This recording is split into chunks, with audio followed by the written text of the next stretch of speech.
We ready? Okay. We had a bump. Yeah, we had read.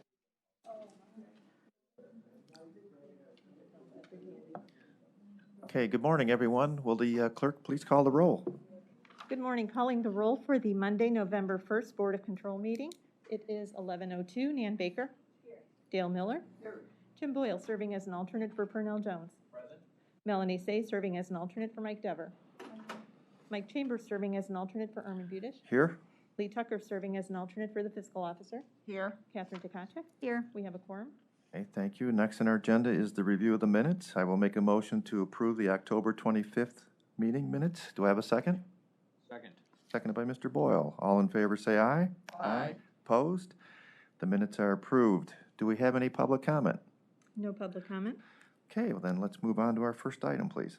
First item, BC 2021-611, Department of Public Works requesting approval of a settlement agreement for acquiring right-of-way in connection with the replacement of Memphis Road Bridge number 00.62 over Csxt Railroad in the city of Brooklyn for parcel number 1, property owner USF LLC, fair market value estimate $58,500. All right, Jessica French from Department of Public Works. The Public Works is constructing the Memphis Road Bridge project. In relation to that, we had to acquire a certain amount of properties. Most of those have been acquired. This is our last settlement. Because it's over $50,000, even though we're only providing the fair market value to the property owner. We do have to go to BOC to gain approval to pay that. Okay, thank you, Jessica. Are there questions from the board on this item? Mr. Boyle? This is just a temporary easement, right, for the purposes during construction? Correct. We have, well, no, we have a temporary and a warranty deed. So we are buying a piece and fee simple as well as a temporary easement. And the warranty deed is right beside of the bridge itself for maintenance. And Who is the owner? the owner is, it's called USF Holland. They're a Corporate trucking, identity? they're a trucking company. Yep. And they did sign a right of entry so we could go ahead and start the project. They just kind of wanted to see how things were before, if they wanted to appropriate or things like that. So, but they seem satisfied and they're okay with the fair market value of the property. Any additional questions from the board on this item? Seeing none, I will make a motion to approve. Do I have a second? Second? Seconded by Mr. Boyle. All in favor, say aye. Aye. Opposed? Item approved. Thank you. Thank you. Next item. Next item, BC 2021-612, Department of Public Works recommending an award and enter into an agreement with the United States Department of Agriculture, Animal and Plant Health Inspection Service, Wildlife Services, in the amount not to exceed $7,203 for animal and wildlife control services for the Cuyahoga County Airport for the period January 1st, 2022 through December 31st, 2022. Good morning, Tom Pavich, Public Works. This is approval of the agreement with the USDA. It's for the county airport. It's for wildlife and vegetation control out at the county airport. It starts January of next year. It goes for 1 year. Thank you, Tom. Are there questions from the board on this item? Seeing none, I'll make a motion to approve. Do I have a second? Seconded by Ms. Melanie Say. All in favor, say aye. Aye. Opposed? The item is approved. The next item. Thank you. Next item, BC 2021-613, Department of Information Technology, submitting an amendment to a contract with TEC Communications Incorporated for network professional services for the period January 1st, 2019 through December 31st, 2023, to expand the scope of services to include licensing and support services for various customer service hotlines for the Fiscal Department and Department of Health and Human Services cloud call centers, effective November 1st, 2021, and for additional funds in the amount not to exceed $397,595. Good morning, Janelle Green, Department of IT. As Sharon stated, this is an amendment to a contract with TEC that will allow us to transition our call centers into a cloud call center basis, allowing agents to not be tied to a phone and actually log in to answer calls through their computer. This actually makes them more mobile and actually also adds in additional features such as call recording and call management that is a higher tier services than what we had currently. Thank you, Janelle. Are there questions from the board on this item? Yes. Councilman Miller.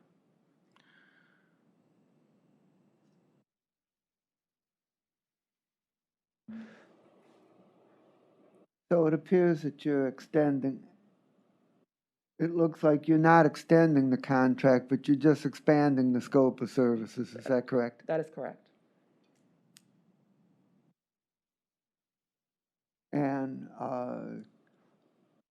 when this contract is done at the end of 2023, can it be further extended, or at that point would we have to go out for bid? I'd have to look at the scope of the RFP. The original RFP had us with a 5-year term with this particular vendor, and I'll be able to get back to you once the meeting is over. I believe there was an additional term, another 5-year term that was written into that RFP, but I'll have to confirm that. Okay, thank you. Sure. Additional questions? Mr. Was this, oh, I'm sorry, Nan. Ladies first, please. Just quickly, looking over the different breakdowns, real estate assessment fund, are any of these to answer questions on the real estate appraisals? I believe there are. So the breakdown of the license is, in terms of the fiscal department, is depending on which division of the fiscal department is answering the calls. So if it's real estate assessment funds, I'm pretty sure that appraisal would be one of those call centers that are answering calls. And if I may just follow, please. Yeah. So if that, we know, is going to be probably used quite a bit. Yes. Probably people will have lots of questions. Yes. Why are the others increased? What is the reasoning behind just informational services and? Well, it's the transition to a cloud-based call center. So, again, when we have an agent that's, strictly tied to a phone, Yeah, if somebody's absent, and what we also saw during COVID is there people also work from home in the call centers. So this allows for more access. And one of those things that we've done with some of the other divisions that had the cloud call center access, we moved them all into one room on the 6th floor so they can work together to answer calls and to triage and what's going on with a caller in order to better answer their question. So this actually allows us to have more flexibility in order to give better customer service. just, if I may, it just seems considerable, almost, is it 400,000? Right. So it's split up based upon the license usage and the division. So what you also see is HHS has a significant chunk. So they have a number of different call centers where they support customer service aspects as well. And just one last, Yeah. is there any COVID answering here? Is any of these, or is that a separate fund for separate answers? There's the COVID answering. No, that wouldn't be included in Nothing. that. I would think that would be like Board of Health or something like that, and that's not included in this. Not in here. So informational services doesn't include it, that 200,000? No, those would be strictly the portion that we have for the professional services. Okay. Thank you for that. Sure. Appreciate it. Thank you. Follow-up question. Please, yeah. I think Jim was next. so But go the ahead. council members always take precedent over the lackey sitting here. My question is, how much was the amount of the original contract? I don't have that on me. I can get that for you as well outside of this. It was a professional services agreement that helped us with the telephone, professional services and related to maintaining our telephone and VoIP lines. So I'm trying to get some sense of whether the $397,000 is a relatively modest addition to a much larger contract, or does this like double or triple the original amount? Can you give me some kind of I believe on that? understood. I think the full amount of the contract is about $1.1 million. So I believe it was about $700,000 that was already entered into with this contract. But again, I can confirm that outside of this meeting. Okay, thank you. Mr. Boyle.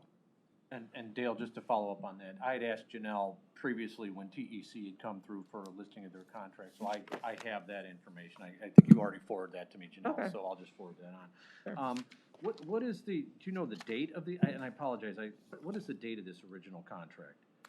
The original contract was January 1st of 2019, Okay, and it was RFP. okay, and at the time, did we not anticipate using the cloud-based aspects? I mean, that wasn't in the original scope, correct? No, it was not in the original scopes. I think with the advent of COVID-19, that kind of changed our perspective on how we use some of the services we have. And What I was cloud, hoping the answer would be, so that maybe some of the COVID stuff might be eligible for payment purposes, but okay, if there's funding available, we would definitely that's what I love was to hoping. exercise that.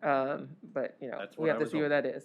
Thank you. Sure. I'll just make a small comment on this too, because in the fiscal office, going back to tax collection, I took staff on the 6th floor, and I couldn't have done that without this system. So I had excess staff that can answer the phones and help the treasurers off. Now with the appraisers, I got them ready for the collection, so all these people could be in their desks helping, and I can move that along anywhere I need the calls to be answered. So it's very, very fluid, and it helps us out. That way people aren't waiting for, if you remember, we're getting long waits, people getting hung up on. That's not happening as much anymore, if at all. May I ask? Yeah. Did I hear you say that the ARP funding might be because of? Well, I definitely didn't have any confirmation on that. I mean, if we can use that, we definitely would like to. But we're going to exercise this through everybody's different funds, like real estate assessment and, of those funds. ITs, this was actually in our operational budget. So if we have that flexibility, we would like to exercise it. There's been no decision on ARPA money yet. So. No, but could it be? I mean, you're moving things around, you're making, you're. I mean, for us, it was operational efficiency, because before you had I couldn't help people. They were stuck in these endless loops. Now I can tell people, you know, log in, you're up, answer the question. So, for me, it's more operational. I don't, you know, it's moving us out of the dark ages really with phone systems. We can put messages, you know, give them little, you know, we can move the pecking order around. If it's tax collection or real estate collection, we can make that first. Okay. There's a lot of flexibility with this. So you would have done this anyway? We needed to, yeah. Should have been done years ago. Thank you. Okay. Seeing no further questions, I will make a motion to approve this item. Do I have a second? Second by Councilman Miller. All in favor, say aye. Aye. Opposed? Item approved. Next item, please. Thank you. Next item, BC 2021-614, Department of Information Technology, submitting an amendment to a contract with Addy Systems LLC for enterprise scheduling software subscription services for use by various departments for the period June 17th, 2020 through June 16th, 2021, to extend the time period to June 16th, 2022, and for additional funds in the amount not to exceed $42,420. Janelle Green, Department of IT. Request is to further extend the agreement with Addy Systems for our enterprise scheduling software. This is utilized through various agencies in the county, particularly in the fiscal department, to allow constituents to self-schedule appointments in order to be seen or have a conference. This was originally procured under the emergency process with COVID, and the price did not increase from the last year. Okay, If there's any Janelle. questions, I can take those. Thank you. Are there questions from the board on this item? Councilwoman Baker, please. Again, would that be possible for the ARP funds? I think this will now become more of an operational cost. I don't think this would, even though it was originally procured under COVID, I think now that it's more of an operational cost. If we examine this and look at it and see if that would qualify under ARPA, we would definitely submit that. But I think at this point, it's operational cost. At the point in May, when we knew that the contract was ending, was there a decision not to try and stay within contract, or? Again, we were looking at seeing if we would qualify for ARPA and examining really, you know, how we're using it throughout the county. So unfortunately, it went a little long, but here we are. We definitely are utilizing it, and we'll be adding on some other agencies in the operations with this license. And Walters Kluwer is waiting for their money? This is a Addy Systems. Oh, that's right, I'm sorry. You're right, I'm sorry. Addy Systems is waiting for their money? Yes, they've been very flexible and very helpful with us with the usage of their systems. Okay, thank you. Sure. Any additional questions? Seeing none, I'll make a motion to approve. Do I have a second? Second by Councilman Miller. All in favor, say aye. Aye. Opposed? Item approved. Next item. Thank you. Next item, BC 2021-615, Department of Internal Audit, submitting an RFP exemption, which will result in an award recommendation to Walters Kluwer Financial Services Incorporated in the amount not to exceed $13,789.20 for the purchase of 6 teammate audit management software user licenses for the period May 7th, 2021 through May 6th, 2022, and recommending the award in connection with said RFP exemption. Good morning, I'm Joshua Auld. I'm the Audit Manager for the Department of Internal Audit. We're requesting approval for an RFP exemption to pay for our audit management software Teammate.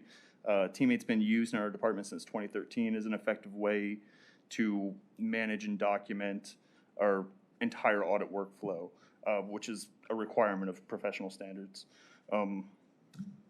Questions? Okay, thanks, Joshua. Are there questions from the board on this item? Just Councilwoman one. Baker, yes. So there were a various amount of reasons why this was 5 months late. Yes. Do you believe one of them is you had someone retire and it kind of fell through the cracks, is that? Part of it, yeah. Yes. I mean, it didn't help that, you know, the vendor was sending it to an email address not that, there. for an employee that no longer worked here. But by the time that we as new management found out or figured out that we should have received it by then, we did contact them. How does that work when someone leaves and critical things are being sent? Is that email just I'll canceled? defer to our IT experts who are here, but I don't know.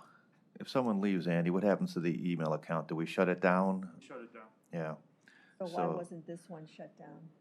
It was. probably was, Doesn't bounce back? Yeah, it just stays. Email is stored off-site, no active user. Do you think that it would be a good policy to bounce it back to the person who's sending it so they know that that person's not there anymore? Well, operationally, when the user leaves, they should reach out to the vendors and say, last day is such and such. Here's the new contact to send. Well, if they abruptly leave or they leave and, not invest, that may not. The organization.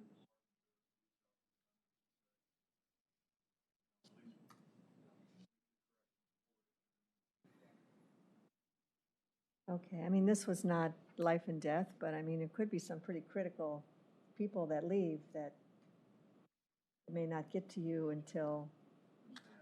I'm not Usually a sure that's vendor will start policy. calling and calling and calling when they're owed money. And I agree with you, though, we could do a little better job, but when people do leave, yeah, they're soon forgotten. So all these issues, are they all resolved? You wouldn't think that you would go through this again? I surely hope not. So the only thing that we might run into again is the AIG registration, is the vendor still doesn't want to necessarily comply with the payment factor of that. And some of the questions that were involved they felt were intrusive. And we got around those things, or? We did for this year, yes. All right, that's, they need to know. Oh, yes, go right ahead. I'm. Yeah, Mark Griffin, Inspector General. So with respect to registration, we agreed to waive the vendor's registration because the services that are being provided apparently are critical to the operations of the audit department. And we've indicated that we will not grant a second waiver in the future. And so we're encouraging them to work together to make sure that doesn't happen. I think it's challenging when a department comes to us and says, you need to have a waiver right now or something bad is going to happen. With respect to this contract, and really every contract, we expect departments to monitor when their contracts are expiring. And so it's not simply up to the vendor to be sending emails to an address or not, but every department should know, hey, I've got to get a renewal on this. And as part of their good management practices, need to be aware and to reach out to the vendor. So those would be the two pieces that I would say with respect to this contract. All right, that's helpful. And this expires May, I'm looking at the right one here, May 6th, 2022, which is next year. So well in advance of May, I'm sure you'll be on top of this. Exactly. To work out the issues and get it back on track. Ma'am. Thank you. And just to follow up, I will throw out that some of the departments, I know Public Works has an email account that all their bills go to, and it's monitored. And then some of the bigger departments can do that, but once again, you get some of the smaller departments, you lose a person, that does happen. But some of the larger departments can start forming these emails where the bills come in, and that way whoever comes and goes, it's being monitored by multiple people, so. I would think a simple solution would just bounce back the. You could, but once again, this way all the invoices come right to one location, and it's, a lot of people want to send them electronically too, so, but that depends on the size of a department, how they want to handle that, but I agree. Okay, seeing no further questions, oh, sorry, yes. To follow up with the Inspector General. Did you say that you're waiving vendor registrations generally or just under some certain circumstances? This is the first one we have done under these circumstances, I believe, ever. We have, there are circumstances where there is a delay for an emergency purpose. So for example, during COVID, everyone got a 30-day, hey, we need to get these contracts out, let's get the contract, and then within 30 days, the vendor needs to do that. We've also had a set of exemptions that we've asked this board to approve, which this board was kind enough to approve to have kind of standard exemptions. This is the first specific waiver that I can recall doing. So this is just a narrow set of circumstances, not a broad change in policy. That's correct. The only other circumstances that comes close to this, I believe, is when FedEx didn't want to register, and we asked them to take their issue to council, and I think council approved that contract as is council's right. my concern, and if I may, that if someone else comes with similar circumstances and says, well, you gave this to this vendor for teammate, why aren't you giving it to me? That's not a standard that, or a rule that I intend to pursue. Thank you. Thank you. Seeing no further questions, I will make a motion to approve. Do I have a second?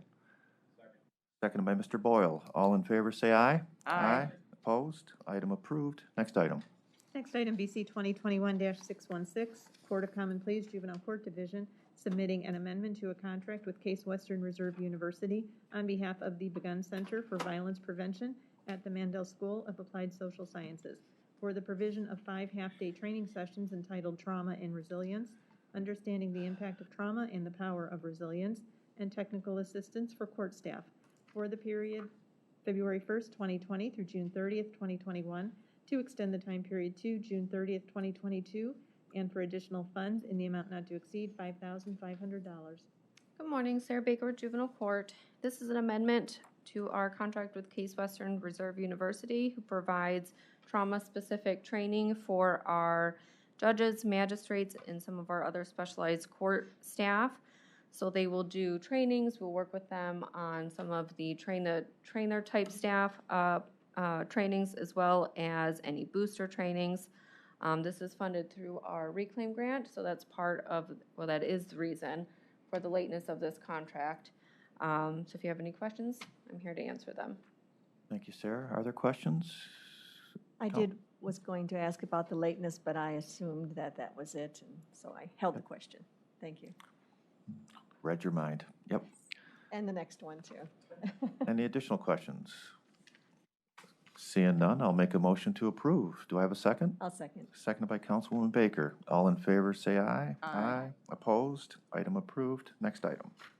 Next item, BC 2021-617, Court of Common Pleas Juvenile Court Division, submitting an RFP exemption, which will result in an award recommendation to University of Cincinnati Research Institute in the amount not to exceed $53,250 for cognitive behavioral interventions, core youth training services for court staff in connection with the Correctional Behavioral Interventions and Secured Adolescent Treatment Program for the period August 1st, 2021 through June 30th, 2022, and recommending the award in connection with said RFP exemption. Sarah Baker with Juvenile Court. This is a new contract with University of Cincinnati. They will be providing cognitive behavioral intervention substance use training to our staff that are working with our felony adjudicated youth, as this is funded by our targeted reclaim grant. So they'll be working with the staff over at Applewood, who does the community-based treatment center program that is a residential facility for youth. So we will receive end-user training. We will receive 5 of those, and then we will also receive on-site technical assistance as well. Thank you again, Sarah. Questions from the board on this item? Councilman Miller, please. To Ms. Baker, I'm good with this item, but I would like to ask if you could stay till the end of the meeting. I'd like to ask you something about the budget for today. Okay, not a Okay, problem. thank you. Councilwoman Baker? Yes, please. Given this is a little different than the previous one, this is a new service, is that right? It is, So yes. was the grant, were we just unaware of that grant was available for a new service? It's part of reclaim. Its subset is targeted reclaim. So this was just kind of working through the logistics with the vendor and with University of Cincinnati, as well as with Applewood, trying to just get everything in place. Okay. So the delay was just, Partially due to kind of the grant process and getting everything, between the award and appropriations and things like that, and then working through the process of coordinating with University of Cincinnati, as well as court staff and Applewood. okay, and this ends June of next year. It does. We're hoping, obviously, that we will be able to continue it after that, but that will be based upon what our allocations look like and targeted for next year. And the University of Cincinnati is still waiting for their money? We haven't started any services yet. Oh, you haven't started any services yet? No, we have not. Wow, okay. All right, thank you. Yeah, it appears like that's the normal cycle with these grants. Yeah. You gotta wait to get the money, and then you gotta backdate it. Yeah, Right. So, okay, great. Seeing no further questions, I'll make a motion to approve. Do I have a second? I'll second. Seconded by Councilwoman Baker. All in favor, say aye. Aye. Opposed? Item approved. Next item. Thank you. Next item, BC 2021-618, Department of Public Safety and Justice Services, submitting an RFP exemption, which will result in an award recommendation to Upstate Wholesale Supply Incorporated, doing business as Bright Computer, in the amount not to exceed $51,924 for the purchase of 12 replacement mobile data terminals and related accessories for the City of South Euclid Police Department, and recommending the award in connection with said RFP exemption. Good morning, Mary Beth Vaughn from Public Safety. When we first embarked on this purchase, it was expected this project was going to be less than $50,000, so we went through the informal process. Unfortunately, after we got our 3 quotes, it was determined that the lowest cost vendor was $52,000. In fact, all 3 of the quotes were over the $50,000 threshold. We had contemplated removing one of the MDTs to put it under the $50,000 threshold, but that would have left South Euclid with 1 patrol car that didn't have the new technology. And more importantly, because other projects on this grant had come in under budget, the money was available in order to do the full award, provided you approve the RFP exemption. Ohio EMA has given their consent to this award, if it's okay with you. Thank you, Mary Beth. Questions from the board?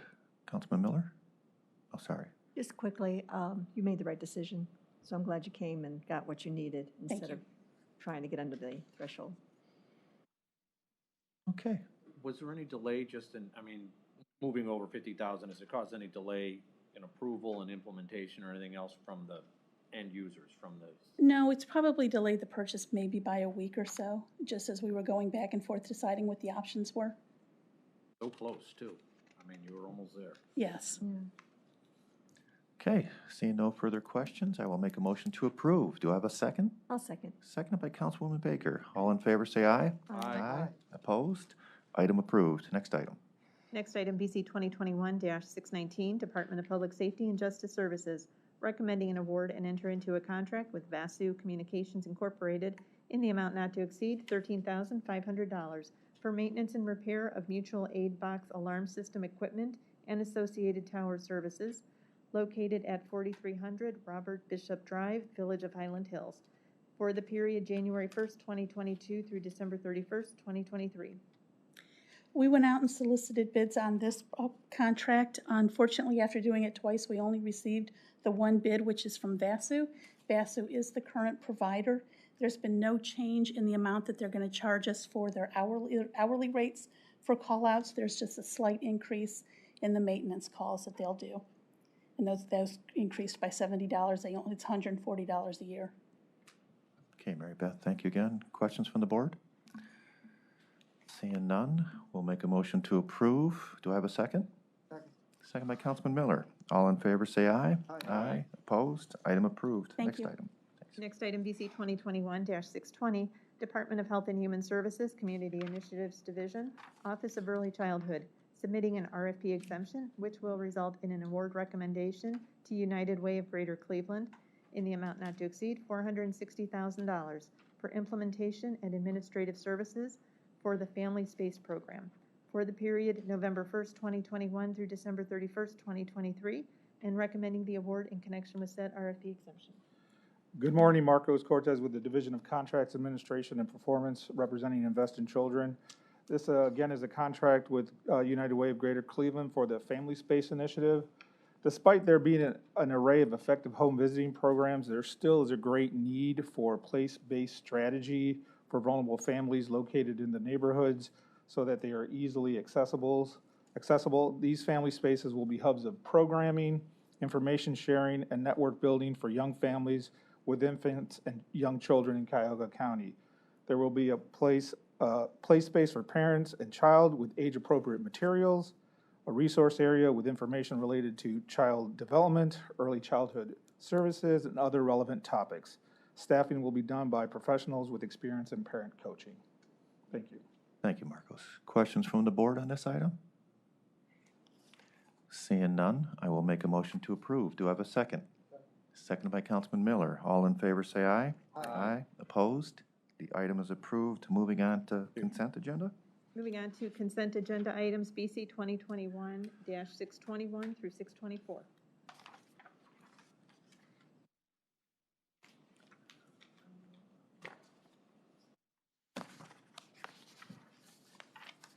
Board members have any questions on any of those items?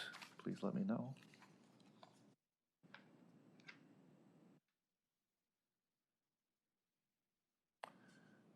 Okay, are there any questions? Councilwoman just- Baker? Yeah, just quickly. Please. I understand the site center had multiple retirements, but 7 months late is pretty considerable to, even though it's revenue generating.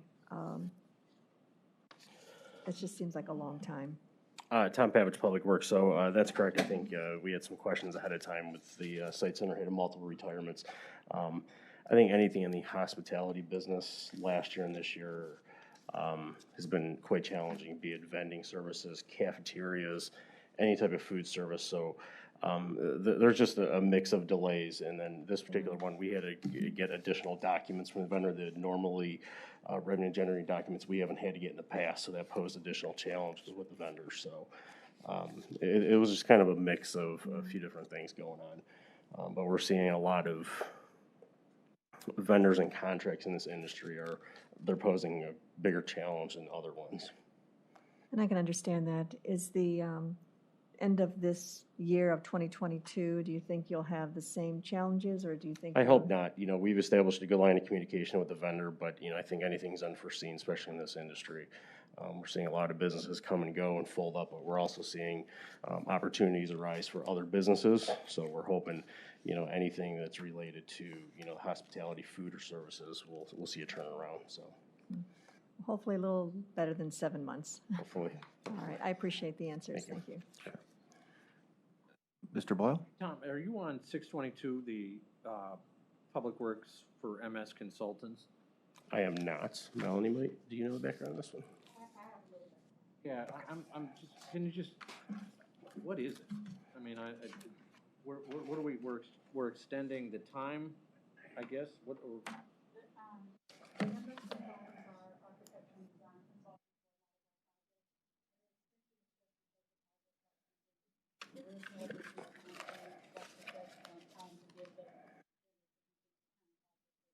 Okay, because so they were we did an initial RFQ and they were the selected vendor, but the term is up, but the projects that they were consulting on are still ongoing, and so, all right, perfect. Okay. Sure. At this time then, seeing no further questions, I will make a motion to approve today's consent agenda items as listed. Do I have a second? Second. Seconded by Councilman Miller. All those in favor say aye. Aye. Opposed? Today's consent agenda item is approved. Moving on to other business. We do have other business. We have a time-sensitive mission critical, item BC 2021-625, Office of the Medical Examiner, recommending an award on a purchase order to Alir San Diego Incorporated in the amount not to exceed $14,651.83 for the purchase of enzyme-linked immunosorbent assay reagent kits for toxicology department. Hugh Shannon from the Medical Examiner's Office. These are additional ELISA kits for the toxicology lab. The casework for drug overdoses is running high, so we're running out of reagent quickly. Okay, thank you, Hugh. Are there questions from the board on this item? Yes. I mean,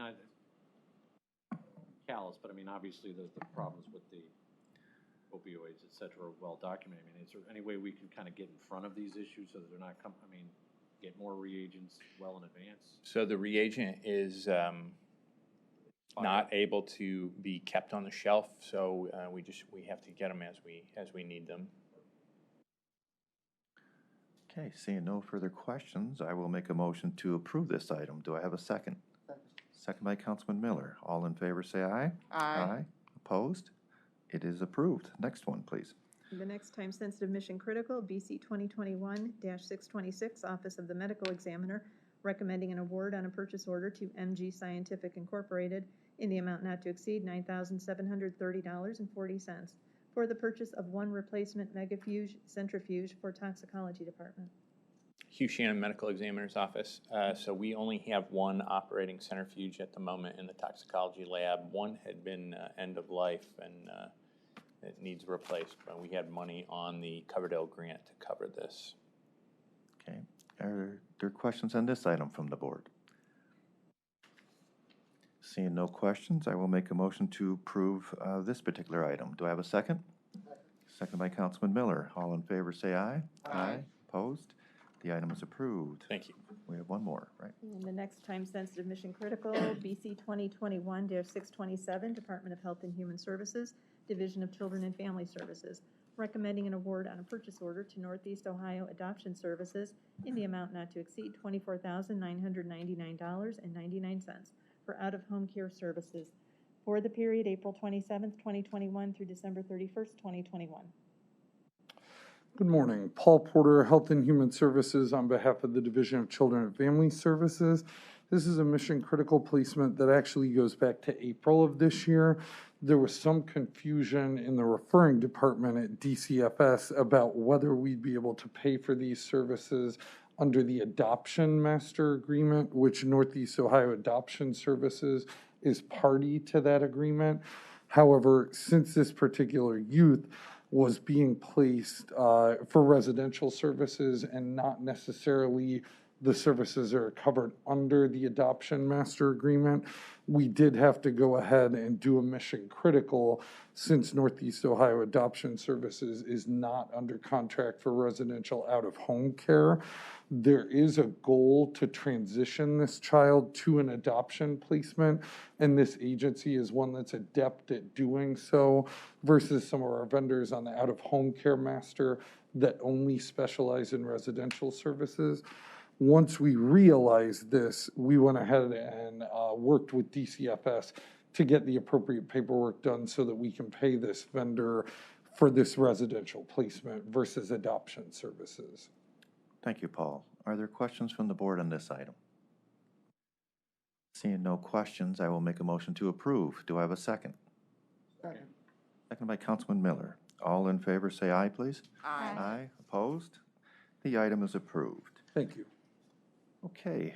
At this time, we have an additional item. Yes, we have one additional item not listed on the printed agenda, item BC 2021-628, Department of Information Technology, submitting an RFP exemption, which will result in an award recommendation to Zoom Video Communications Incorporated in the amount not to exceed $124,480.60 for 510 Zoom Enterprise Conferencing and audio licenses for use by various departments for the period August 1st, 2021 through July 31st, 2022, and recommending the award in connection with said RFP exemption.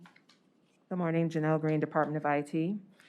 This one is to renew our agreement with Zoom to allow for the county to continue operations. These licenses are largely used in the courts and also through various agencies throughout the county. Originally, we procured 200 licenses under the CARES Act agreement. We needed to expand the agreement to an enterprise level agreement to allow us to secure and control the access to the licenses as they use our email domain.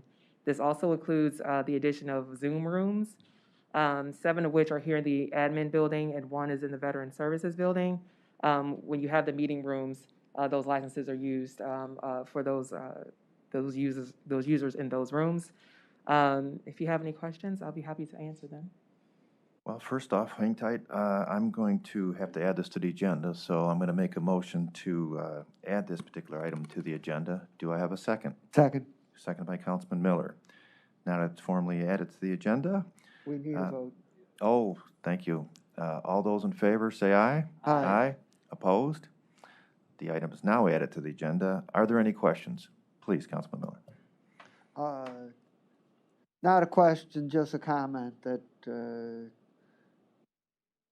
there is clearly going to be a need for these kind of virtual meetings going forward. Certainly, COVID-19 accelerated it, but it's not going to go away. And I would also comment that Zoom has clearly the best technology available right now. The other ones are just harder to use, and so I strongly support the legislation. Thank you. Thank you. Are there additional, yes, Councilwoman Baker? Just a question on August 1st. Why is it that this contract goes back to August 1st? It's when our first agreement expired. So as we have with multiple just contracts and services with IT, we have to maintain the continuity of the maintenance and licensing. So this is a continuation of what we already had? We originally purchased under the CARES Act, we had 200 licenses. So this one is increased to 500 licenses to account for what we've already had and any additions and future growth. Okay, so it's not a continuation, this is a new contract? Well, yes, they only use purchase orders, so it'll be a new purchase order every time we present it. But it's from our perspective and the usage, it's a renewal of those services. If I may. Please. Is this considered a critical or no, just an addition? Just an addition, not mission critical, no. All right. Is there a reason why this couldn't have come to us in July instead of? We were actually reevaluating if this was going to be under ARPA or how we were going to fund that. So realistically, we reevaluated how we're operating in the department and had it come under the operational costs. If in future it can be considered under ARPA, that would be fantastic. But again, we, as Councilman Miller alluded to, this is something that is an operational and probably will be an ongoing operational cost. So therefore, we made some allowances for that to happen. All right, and this will be expiring next July. Right, we'll be on top of it, had it presented earlier, so it won't be this walk-on situation. Thank you. Thank you. Absolutely. Mr. Boyle? Why do we have to walk it on? I mean, it seems like we're in the contract. Why did we have to go through what I'd label as an abbreviated, out-of-the-norm approval process when it could have just gone through the normal cycle? Right, as it expired in August, we have to ensure that there's not a service interruption, and we wanted to make sure we had that purchase order on hand and the ability to pay for said purchase order before any cancellation of services. We didn't want to interrupt any of the operations as we have for any council meetings or any court proceedings. So that's why we wanted to get that onto the agenda so we can continue operations, and we need to have that by the 4th. Council meetings aren't by Zoom, but so all through August. I mean, it's just the contract's been expired for August, September, October, 3 months, and now it's coming as a walk-on. I mean, I'm just. Right, and that's not like how we normally like to do business. But we had, if the vendor is stating that they can be problematic and, there can be a discontinuation of services, we felt the need to accelerate the process in order to get this onto the agenda. As long as they weren't going to discontinue and make us go back to Teams or whatever those other, then I'm okay with walking it on. I like Teams, but everybody does. For the one? I think I should hold this item then, huh? No, I'm ready to move it. I speak for myself only. Okay. Are there any final questions on this item? Seeing none, then I will make a motion to approve this item. Do I have a second? Seconded by Councilman Miller. All in favor, say aye. Aye. Opposed? The item is approved. Thank you. I believe that's the end of our business at this time. So is there any public comment? No public comment? No public comment. I will make a motion to adjourn. Do I have a second?